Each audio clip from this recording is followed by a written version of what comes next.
Sağlam da sayar vaxtımız deyil.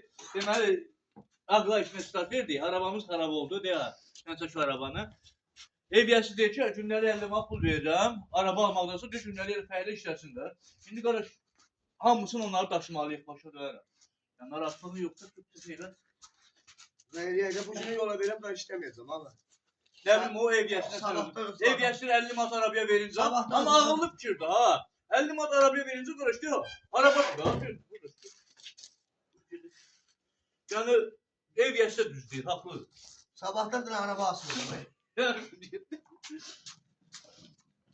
Allah tüm ustaları şınavan eləsin, bakın öğrenin. Gətir koyun.